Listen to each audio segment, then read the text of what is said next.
Espace TV, le 22h.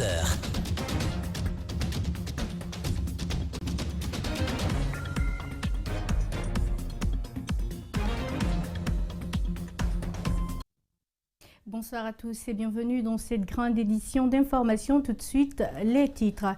Le gouvernement prend des mesures de manière progressive contre le Covid-19.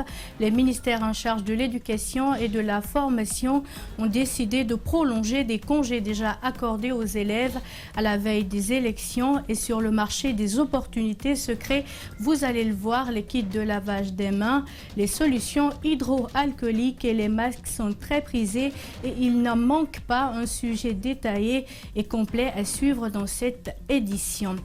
Le ministère de l'Unité nationale et de la citoyenneté appelle à la paix. Mamadou Taran Diallo déplore les violences enregistrées le jour des élections et après, vous allez l'entendre.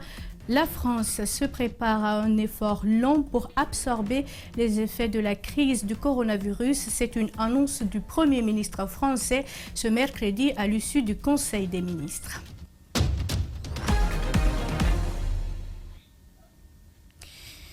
Bienvenue à tous. Les ministères du budget et des finances semblent comme des lieux hantés. D'habitude, les deux départements fourmillent de travailleurs, de simples visiteurs du rez-de-chaussée et des couloirs qui mènent aux différents bureaux. Depuis que deux cas du Covid-19 y ont été détectés, de rares personnes s'y trouvent, une situation qui affecte aussi le quotidien des conducteurs de taxi-moto d'à côté qui déplacent souvent les cadres des deux ministères, Djibril Ba et Tierno Sadouba. Ce mercredi matin, nous voilà devant des ministères désertés par son personnel. Le coronavirus est passé par là. En début de semaine, 2 cas positifs sont déclarés au ministère du Budget. Alors ce ministère, comme celui des Finances, sont abandonnés par la plupart des travailleurs. Devant ces 2 bâtiments, des passants apeureux ont un regard méfiant. Avant l'élection, on est en train de minimiser quand même. Mais maintenant, là, je vis que c'est la réalité. Le coronavirus est pris au sérieux maintenant. Les citoyens, à travers les sensibilisations, se mettent à l'exercice des mesures préventives. Ousmane Bangoura, conducteur de taxi, ne déroge pas à la règle. J'ai détergent, c'est que revend les ventes en liquide là. Donc moi, une fois que tu montes dans mon véhicule, je te tends directement pour toi. Tout comme ses camarades, Ousmane gagnait plus de 200 000 par jour devant ces 2 départements. Les 2 cas du Covid-19 ont tout chamboulé. Si ça marche bien, des fois je gagne 200 000, 250 000, des fois 300 000. Le coronavirus prend de l'ampleur en Guinée. Mardi, le gouvernement s'est réuni pour encore trouver des mesures plus coercitives pour lutter contre cette pandémie. Le gouvernement a décidé hier de prolonger les congés accordés aux élèves à la veille des élections du 22 mars dans les établissements d'enseignement public et privé visités. La mesure est respectée. Au concours, seuls quelques candidats qui tenaient de reviser au lycée Ahmed Sékou Touré à Aviation, Mamadou Kalisso et Alseni Kamara. Au lycée Ahmed Sékou Touré de l'Aviation, un groupe d'élèves suit un cours de révision pour rattraper le retard accusé à cause de la grève des enseignants déclenchée par le SLEG de Boubacar Souma. Les apprenants sont conscients de leur retard. À notre arrivée, le proviseur ordonne de tout arrêter. Les candidats et leurs enseignants obéissent, la mort de l'âme. Notre situation est très critique parce que si vous voyez que depuis le mois de janvier, depuis la période de grève, il y a certains profs qui ne viennent même pas. Si on ne se contente pas de ces révisions, comment nous allons faire? On parle de la suspension. Imaginons que les cours reprennent au mois d'avril. Maintenant, nous qui sommes en retard depuis le mois de janvier, comment on va faire? Comment on va faire le bac? Depuis le 9 janvier, contrairement aux discours officiels, beaucoup d'enseignants ont boudé les salles de classe. Les élèves affirment, eux, avoir pris des mesures pour éviter les contacts en respectant la distanciation sociale. Mais nous aussi, nous avons pris des mesures dans la salle. Quelles mesures? Parce que, par exemple, on n'accepte pas qu'on soit à 2, à 3. Il y a certains parties où on laisse un banc d'espace. Tu t'assois là, tu laisses un banc et un autre s'assoit. Au lycée Léopold Sédar Senghor, mesures strictement appliquées. Dans la cour, seuls ces enfants qui jouent aux billes. À l'université Roi Mohamed VI, des cadres nous confient hors micro que la fermeture des écoles et universités devrait intervenir plus tôt. À l'école primaire, collège et lycée équipés, c'est le silence total. Tout est cadenassé. Pour vaincre le coronavirus qui fait des milliers de morts dans le monde, l'Agence nationale de la sécurité sanitaire invite les religieux à respecter certaines mesures. C'est un message qu'ils entendent bien. D'ailleurs, ils promettent de s'investir dans la sensibilisation pour éviter la propagation de la pandémie. Reportage Diana Bangoura et Yacouba Traoré. Pour éviter la propagation du Covid-19, les autorités sanitaires du pays déconseillent les grands rassemblements. Le directeur national de la sécurité sanitaire pense notamment aux prières collectives dans les mosquées qui s'opposent à la distance de sécurité. Souvent, les imams nous disent de se coller l'un à l'autre, que le shaitan ne doit pas passer entre nous. Et nous, on ne veut pas, s'il y a une prière collective de plus de 10 personnes, il faut qu'il y ait une distance au moins de sécurité d'1 mètre. Et s'ils ne peuvent pas le faire, les imams doivent nous aider à ce qu'en cette période-là, que chacun prie à la maison, à l'image des pays arabes qui ont déjà suspendu toutes les prières collectives dans leur pays. C'est un message juste, indique le premier imam de la mosquée de Kipé. Elhadj Ali Souma invite les fidèles à se plier à la décision des médecins. Le prophète nous a enseigné ça avant d'aujourd'hui, et dit si la maladie vient, c'est la maladie là qu'on appelle en arabe al-maradul fataka, la maladie qui détruit. Il dit si ça vient, vous trouvez ici, comme ceux qui ont en Chine, il dit ne bougez pas en Chine et ne recevez pas d'autres personnes en Chine tant que l'épidémie n'est pas finie. À l'église protestante évangélique de Koléa, les dispositifs de lavage de mains sont visibles. Le président de cette congrégation en Guinée dit déjà avoir conseillé certaines mesures indiquées par l'Agence nationale de la sécurité sanitaire. D'ailleurs, pour les églises et missions évangéliques en Guinée, il n'y a pas d'autre choix. Nous n'avons pas une autre option que d'appliquer ces principes. C'est vrai qu'ils sont parfois difficiles. Quand l'on dit qu'il faut observer 2 mètres, entre vous et moi, il n'y a pas 2 mètres. Ce n'est pas facile, mais dans la vie, l'homme est perfectible à l'infini. Nous allons aussi utiliser nos prêches pour rappeler la réalité de cette maladie et inviter, faire passer le message, nos messages de sensibilisation qui consistent à quoi? Nous vous invitons à se laver régulièrement et soigneusement les mains. Ces hommes de Dieu rassurent que toutes les dispositions seront prises pour éviter le Covid-19 et promettent de sensibiliser sur cette pandémie. Pour lutter contre le Covid-19, l'une des précautions est le lavage régulier des mains avec un désinfectant. L'un des désinfectants les plus utilisés, c'est le Bactigel. Il n'est plus visible dans les rayons de certaines pharmacies de Conakry. Notre équipe de reportage a fait un tour pour constater. Rosaline Goto-Monemou, Ibrahima Souma. Est-ce que vous avez du Bactigel ici? Non, malheureusement, Bactigel, je n'en ai plus. Il y a plus d'1 semaine que le stock que j'avais, c'était complètement fini. Bon, présentement, on n'a pas de Bactigel. Le Bactigel, déjà en manque dans certaines pharmacies de Conakry. Dans les rayons des officines visitées, ce gel désinfectant n'est pas visible. Ici, on nous propose d'autres antiseptiques qui joueraient le même rôle que le Bactigel. Avant même l'arrivée des Bactigel là, on avait dans nos rayons les antiseptiques tels que le Daquin, tels que Chlorcé sur eau. Mes patients qui viennent, je les conseille le chlorhexidine pour se désinfecter. Même moi, particulièrement dans ma famille, c'est ça que je propose à mes enfants et aux autres familles. Pour lutter contre le coronavirus, la plupart des citoyens utilisent de l'eau mélangée avec la javel pour le lavage régulier des mains. Cependant, certains le font sans tenir compte du dosage. Pour cette maladie, moi j'utilise souvent l'eau de javel. Moi je mets comme ça, je ne mesure pas. J'utilise non seulement de l'eau avec le savon, mais aussi avec l'eau de javel. Seulement on a un spa avec lequel on met une petite quantité d'eau de javel. Pour désinfecter les mains, les pharmaciens suggèrent d'autres solutions comme le chlore C, l'eau de javel et le savon. Ils trouvent que l'eau de javel doit être bien dosée, sinon cela peut avoir des réactions sur la peau. On leur dit de ne pas mettre trop de javel dedans parce que ça peut causer des problèmes au niveau de la peau. Par exemple, si on a un seau qui peut contenir 20 litres d'eau, on peut mettre une cuillère à café de javel dedans. Pour les bidons de 20 litres, comme vous voyez au dehors là-bas, là je mets qu'à 5 boussons.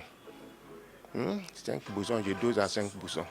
Donc ce qui fait que ce n'est pas beaucoup piquant, le dosage est normal. Malgré le Bactigel soit en manque dans les pharmacies, on le trouve en vente avec les étalagistes et les vendeurs ambulants. Il reste à savoir s'il est de qualité et bien entretenu. Dans le même cadre avec le Covid-19, chacun se protège à sa manière.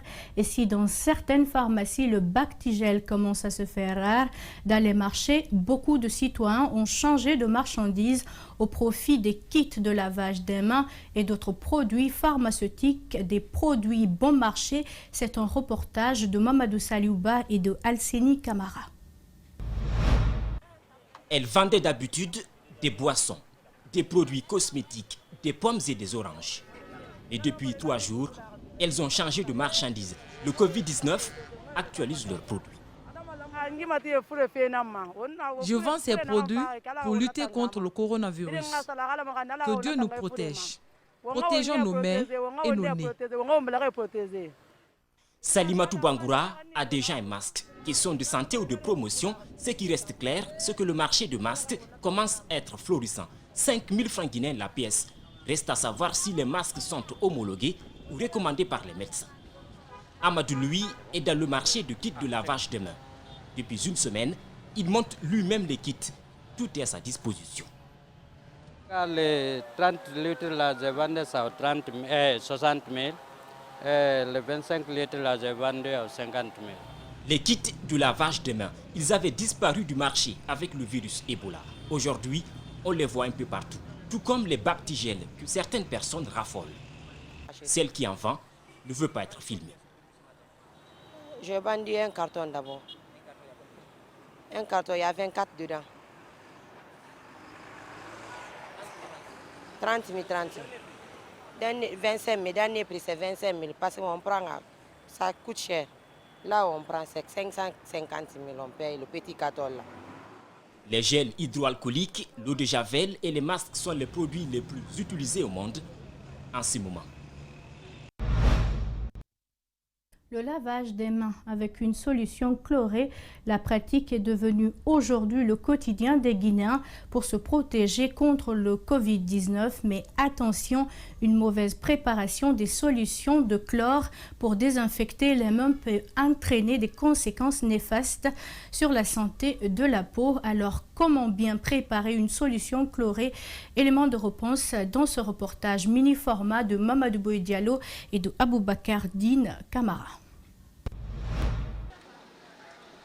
Des kits de lavage des mains, on les rencontre partout. Devant les hôpitaux, les lieux publics, voire même dans les foyers pour prévenir la pandémie du coronavirus. Devant la rentrée du centre médical communal de Ratoma, existe un kit de lavage des mains, un thermoflash pour prendre la température. Ici, tout le monde se plie aux consignes et pour ces médecins, c'est un travail de routine. Pour se désinfecter les mains, il existe 3 méthodes, explique le médecin Edouard Tourneau. Les gels hydroalcooliques qui sont dans les pharmacies. Voilà. Le deuxième moyen, c'est quoi? C'est l'eau et le savon. La troisième possibilité, qui est la plus difficile, c'est les solutions chlorées. De nombreux citoyens utilisent la solution chlorée pour se désinfecter les mains. Mais attention, beaucoup ne savent pas comment préparer cette solution et comment la conserver. Chaque 1 litre correspond à une cuillerée à soupe ou 2 mesurettes de capsules de bidons d'1 litre d'eau. Alors, séance de rattrapage avec cette démonstration simple de ce médecin. Bien rasé comme ça, on met dans le seau, vite. On prend encore.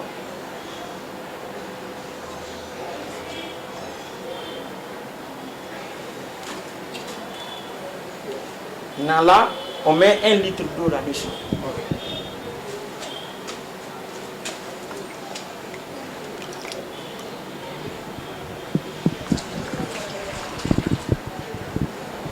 Et on remet.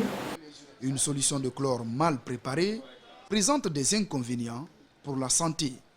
La solution est trop concentrée, ça entraîne la desquamation des tissus qui sont là. C'est ça parfois, quand la solution est concentrée, ça entraîne des réactions, des éruptions au niveau des peaux. C'est lié à cette concentration de cette solution. Les solutions de chlore doivent être remplacées 24 heures après leur utilisation. 4 cas de coronavirus, dont un guéri, ont été enregistrés en Guinée. Les autorités appellent au respect des mesures préventives, notamment le lavage des mains, le refus de se serrer les mains et éviter le regroupement de plusieurs personnes. À présent, nous revenons sur les dernières violences en Zérékoré. Jusqu'à aujourd'hui, aucune précision par rapport au bilan humain. Les autorités régionales ne communiquent pas. La coordination des unions forestières déplore les morts enregistrées et la destruction des édifices religieux. Dans une déclaration rendue publique ce mercredi, la coordination demande qu'on remette les corps à leurs familles à suivre. Nous lui demandons donc, avec son gouvernement, de restituer maintenant tous les corps qui ont été délogés de l'hôpital régional de Zérékoré. La coordination nationale des unions forestières, au regard de tout ce qui précède, invite la Cour constitutionnelle afin d'éviter encore une fois de plus les conséquences désastreuses de cette élection, à annuler purement et simplement ce double scrutin. Au président de la République, la coordination nationale des unions forestières, au nom de la paix, au nom de l'unité, au nom de la stabilité, l'invite à faire arrêter les violences sur toute l'étendue du territoire national, à réitérer et à retirer le plus rapidement que possible l'armée et sa milice de Zérékoré et de toutes les villes assiégées du pays. Les leaders du Front national pour la défense de la Constitution déplorent des dizaines de morts à Conakry et à l'intérieur du pays depuis dimanche 22 mars. Dans une déclaration qu'ils ont rendue publique ce mercredi, ils appellent à la mise en place d'une commission d'enquête indépendante pour déterminer les auteurs des tueries. Mohamed Valek Touré commente les images de nos confrères de Gangan TV.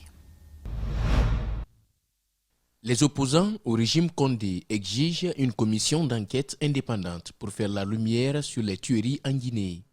Au cours d'une conférence ce mercredi à Conakry, les leaders du FNDC ont dénoncé les morts enregistrées. Aujourd'hui, on est en train de voir de grandes violences dans cette zone. Après les violences de Conakry, après les violences du Fouta, maintenant ce sont les super violences de la région forestière. Quand est-ce qu'on va s'arrêter de martyriser ce pays? Ça ne peut pas continuer comme ça. Alors, Guinéens ne rentrons pas dans le jeu de la division. Ça ne marchera pas. Regardez autour de cette table. C'est toute la Guinée qui est unie pour dire non à l'imposture, pour dire non à la dictature, pour dire non à la division de notre pays. Nous n'accepterons jamais. La commission d'enquête devra travailler pour élucider les tueries survenues en Guinée, notamment à Zérékoré. La communauté internationale a la mise en place d'une commission d'enquête indépendante sous l'égide des Nations Unies pour faire la lumière sur les crimes commis dans le cadre des manifestations pour la défense de la Constitution guinéenne. Les forces de défense et de sécurité ont arrêté les violences contre les citoyens et à se mettre du côté du peuple dont elles tirent exclusivement la légalité et la légitimité de leur mission. Les leaders du front ont à tour de rôle invité les Guinéens à se protéger du coronavirus. Il estime que le régime Condé a fait montre de son incapacité à gérer cette pandémie. Restons mobilisés pour mener ce combat contre la dictature, parce que certains pensent que c'est acquis. C'est pas, le peuple guinéen reste debout contre la dictature, contre le coronavirus. Mais comme l'a dit Sylvia, il faut qu'on se mobilise pour respecter les consignes de l'OMS. Il n'y a pas de médicaments encore pour ce fléau-là.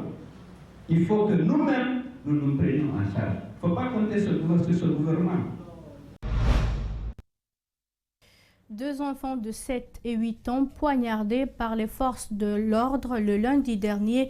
En tout cas, c'est ce qu'ils affirment avec leur famille. La scène s'est passée à Bambeto le lendemain des élections législatives et référendaires.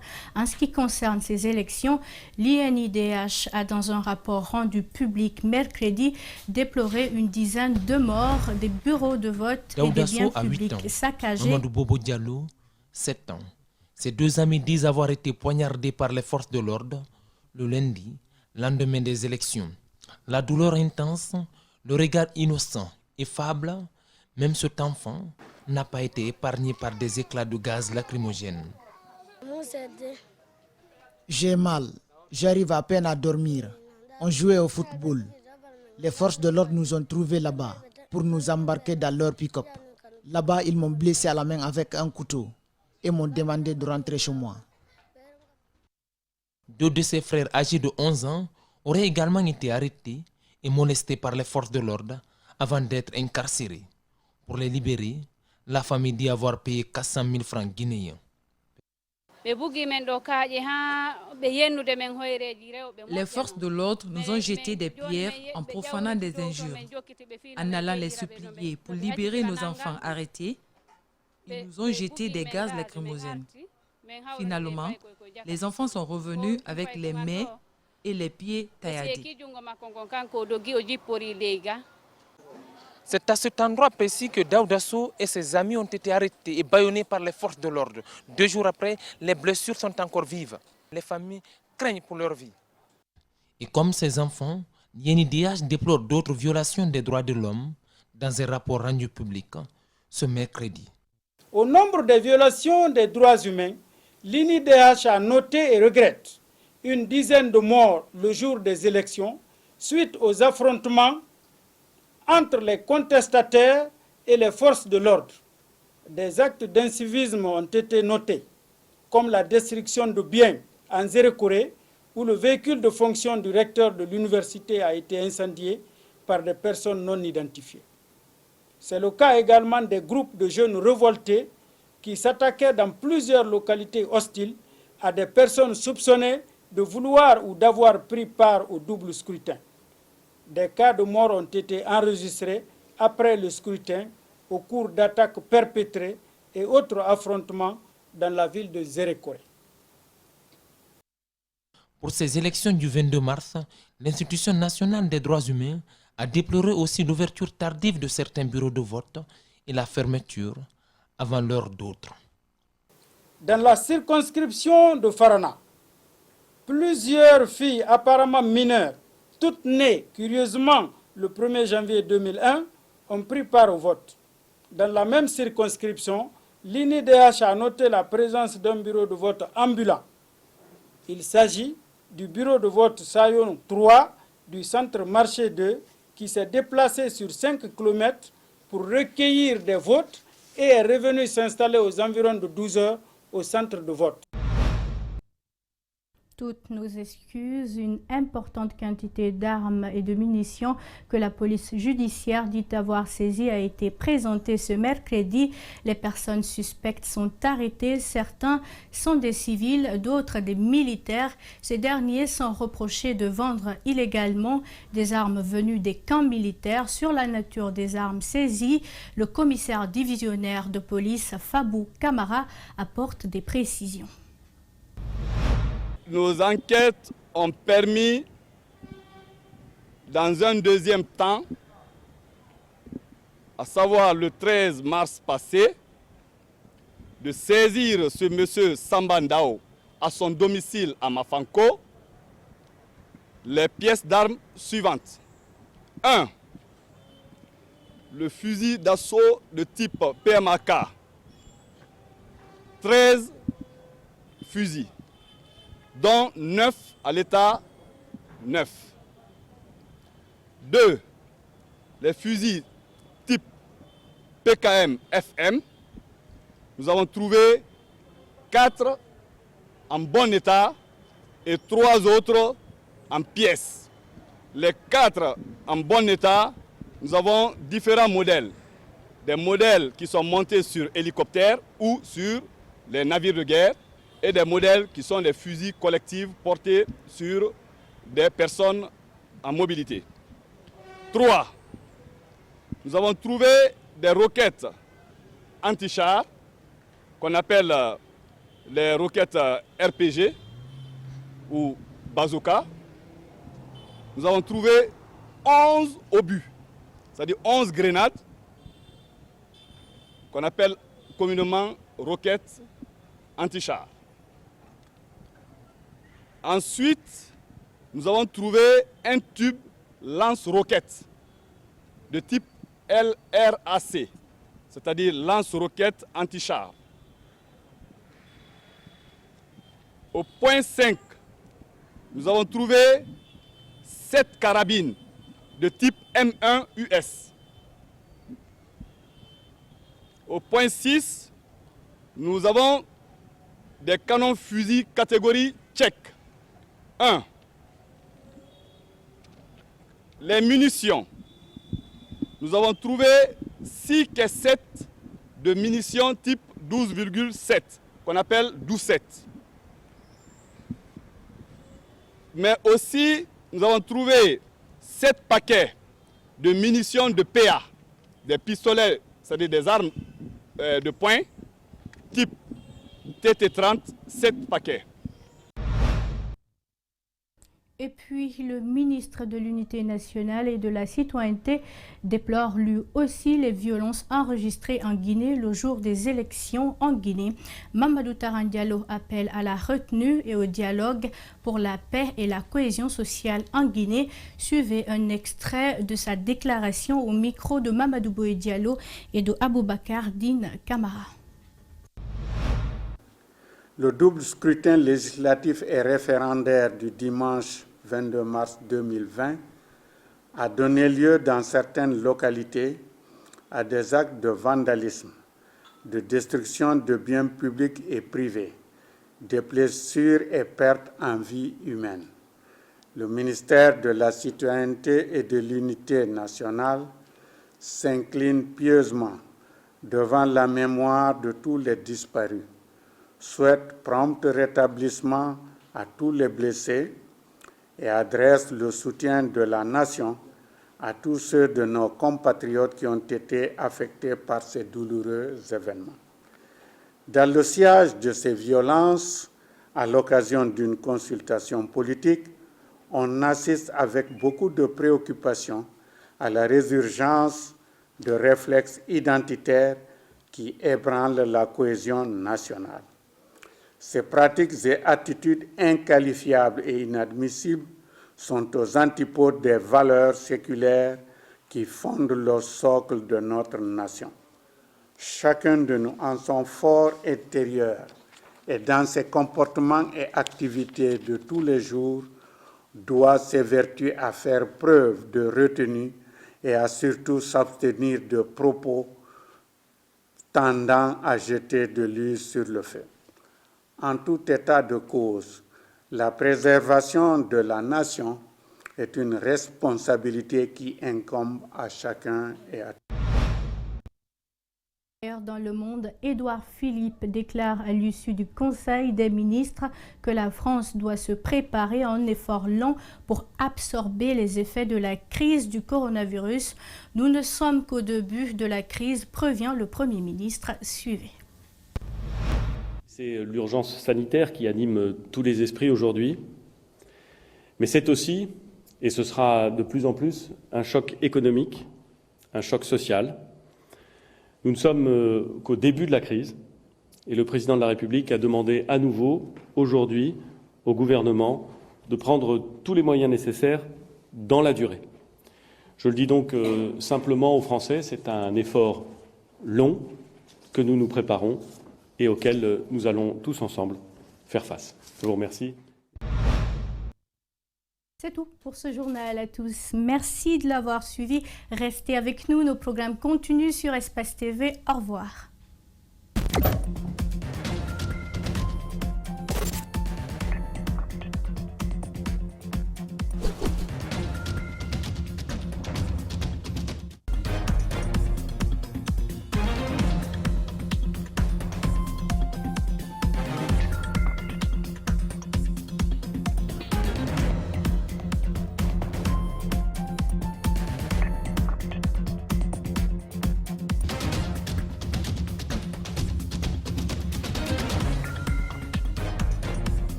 Musicien.